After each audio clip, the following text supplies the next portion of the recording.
ଦେଶୀ ରନ୍ଧା ମଦ ସହିତ ମହୁଲ ପୋଚ ଜବତ, 4 ଜଣ ହେଲେ ଗିରଫ।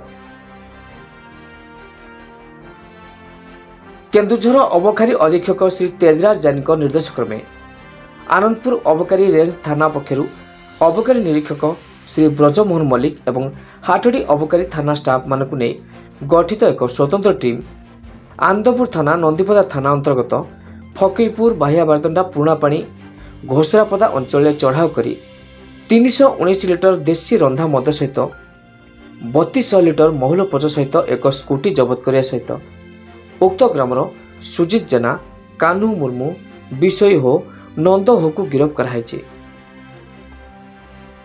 ଜବତ ହୋଇଥିବା ଦେଶୀ ରନ୍ଧା ମଦ ଏବଂ ମହୁଲ ପୋଚ ସ୍କୁଟିର ଆନୁମାନିକ ମୂଲ୍ୟ 1,50,000 ଟଙ୍କାରୁ ଉର୍ଦ୍ଧ୍ୱ ବୋଲି ଅବକାରୀ ବିଭାଗ ପକ୍ଷରୁ ସୂଚନା ଦିଆଯାଇଛି।